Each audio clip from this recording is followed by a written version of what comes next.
Military वालों ने पकड़ लिया था क्योंकि रिकॉर्डिंग अलाउड है, वहाँ पे कार्रवाई करेगी। फिंगरप्रिंट ले रहे हैं, नया प्रोसेस सिम लेने का। ये हमारे 5 दिन के 1900 रुपये लगे हैं। बॉर्डर पे इतनी लंबी लाइन लग रही है एंट्री के लिए। अब सिर्फ रह गया है 8 किलोमीटर।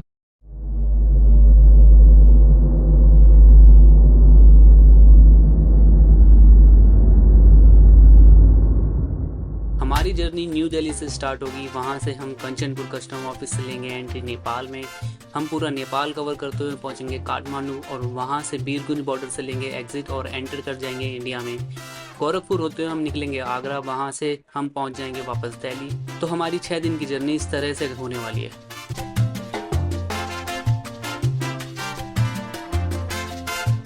वेलकम बैक टू एक नई वीडियो में। तो फाइनली काफ़ी टाइम बाद हमने एक लॉन्ग ट्रिप प्लान करा है और वो लॉन्ग ट्रिप रहने वाला है ऑलमोस्ट 2000 किलोमीटर का। और अभी टाइम हो रहा है सुबह के 9:40।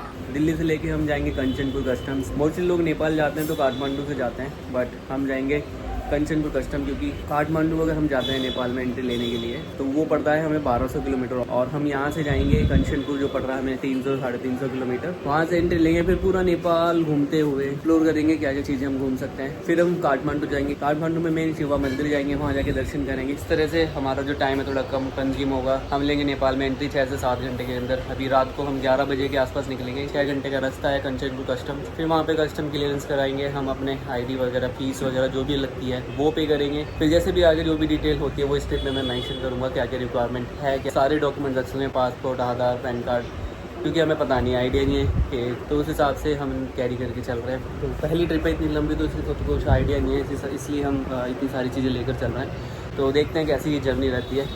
तो मैं अपनी गाड़ी में आया हूँ पहले एक डैश कैम लगाने, जो हमारी ट्रिप के लिए बहुत ज़्यादा ज़रूरी है फॉर सिक्योरिटी पर्पज़। अब यहाँ पे लगना है हमारा डैश कैम, जिसकी कमी है जो ट्रिप के लिए ज़रूरी है। बात चार्जिंग पे निकालते ही ये बंद हो जाता है, तो ये बंद हो गया। तो ये चीज़ दिक्कत है जिसके लिए मैंने रिटर्न डाला हुआ है। अब देखते रिटर्न होता है कि नहीं। अभी तो हम इसे लेकर जा रहे हैं। 23 तारीख का रिटर्न है, हम 21 को आ जाएंगे। आज रात को निकलेंगे, तो ऐसे करके लगा देंगे इस तरह से, जो हमारी सेफ्टी के लिए सही है। इन केस कुछ मिस हैपनिंग होती है तो इसको अच्छे से क्लीन कर लेना है। कैमरा तो लगा दिया है जो सही पोजीशन में। इसकी दिक्कत यह है, अब ये मोबाइल स्टैंड इस कैमरे की जगह लग रहा था, अब इसको प्लेस करना है। देखता हूँ कहाँ आता है। ये भी हो गया इंस्टॉल। थोड़ा अजीब सा लग रहा है बट ठीक है, और कैमरा भी लग गया है। चलते हैं वापस बैक टू होम। ये इंस्टॉल करना था जो इम्पोर्टेंट था एक ट्रिप के लिए। तो 12:30 बज रहे हैं अभी और हम सारे रेडी हो चुके हैं। सामान वगैरह सब पैक हो गया। ये फाइनल एक लास्ट लैपटॉप बैग है। देखते हैं अब कितने बजे पहुँचते हैं। रात को रास्ता खाली मिलेगा वैसे देखा जाए तो। अभी सबसे पहले काम है पेट्रोल CNG सब डलाना। यहाँ से हमारी जर्नी स्टार्ट हो रही है दिल्ली टू नेपाल। हम ऑलमोस्ट रेडी निकलने के लिए, बट सामान देखो, हाँ आगे सीट तो भरा है, पीछे सीट भरी हुई है। देखते हैं कैसे ट्रैवल करेंगे। सामान सारा सेट करना है, अभी ये भी रखना है। ठीक है अम्मी, बाय बाय। जय माता दी।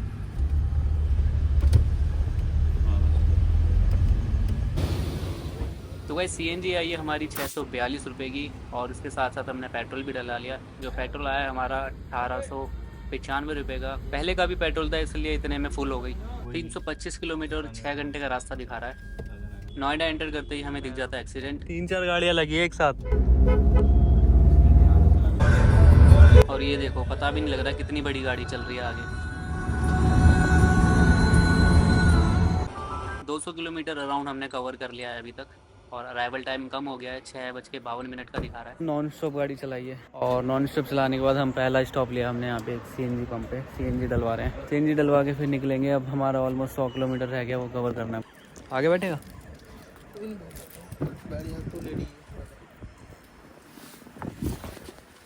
अब चाय पानी के लिए रोक दियो बस।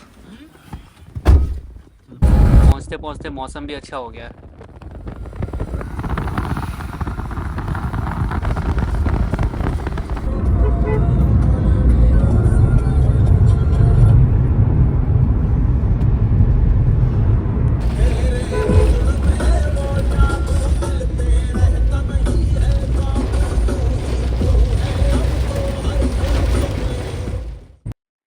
अब सिर्फ रह गया है 8 किलोमीटर 15 मिनट दिखा रहा है हमें बॉर्डर पहुंचने में। ये बड़ा सा स्वागतम का बोर्ड लग रहा है, यहाँ से हमें राइट एंट्री लेनी है। ये सीधा बॉर्डर के लिए जाएगा रास्ता।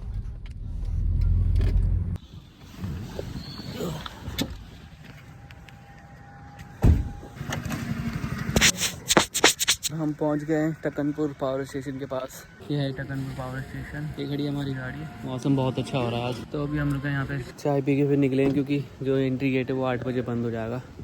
8 बजे से पहले एंट्री लेनी है हमें। वहाँ पे चेक इन करना है, कस्टम क्लियरेंस करना है। उसके बाद फिर वो गेट 10 बजे खुलेगा, वरना हमारे 2 घंटे एक्स्ट्रा वेस्ट हो जाएंगे। इसलिए अभी 6:30 के आसपास हो रहे हैं सुबह के। 8 बजे तक खुलेगा, तो उसके बाद आगे का अपडेट मैं आपको देता रहता हूँ।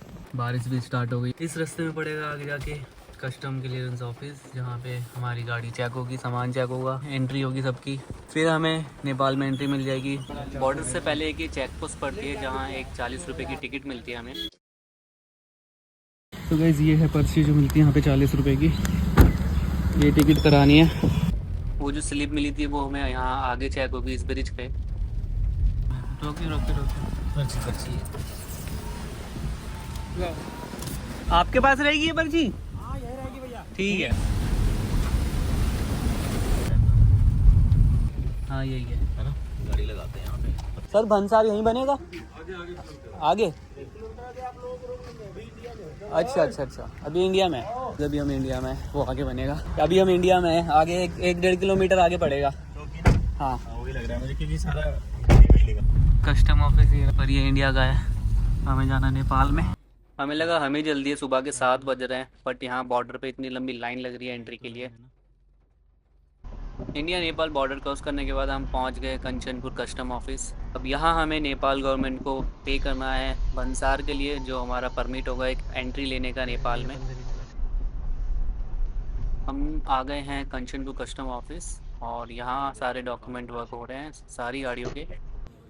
ये बना है हमारा नेपाल गवर्नमेंट की तरफ से भंसार, जो बॉर्डर पे ही पड़ता है नेपाल पे। और इसमें हमारे 3000 नेपाली रुपीज़ लगे हैं, जो इंडिया में बनते हैं 1900 रुपये। ये हमारे 5 दिन के 1900 रुपये लगे हैं। डिपेंड करता है आप कितने दिन रहना चाहते हो, उस हिसाब से आपको पे करना पड़ेगा।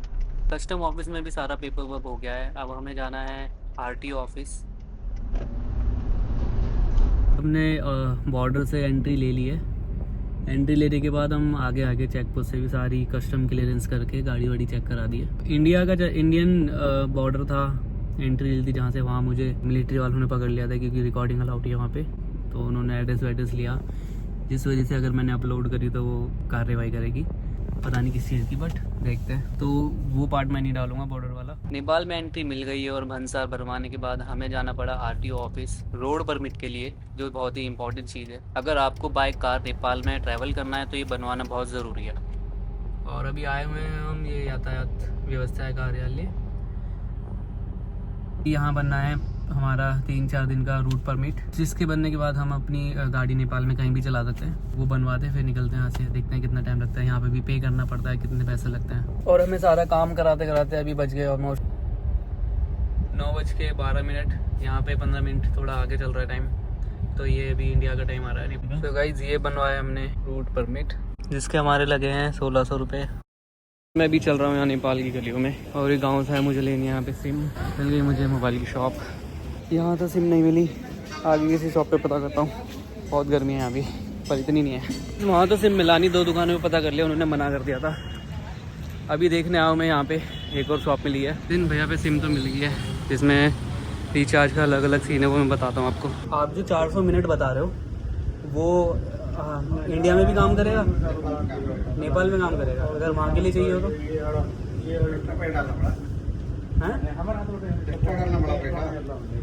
अच्छा, कितने का होगा फिर वो? जितने का डालो यार, 10 मिनट लगता है। अच्छा, तो ऐसा नहीं है सिम ले ले फिर उससे भी रिचार्ज कर ले? सिम 400 की मिलेगी? अच्छा, सिम 400 की मिल रही है, और उसमें इंडियन रिचार्ज अलग। वो सिम सिर्फ नेपाल में काम करेगी। तो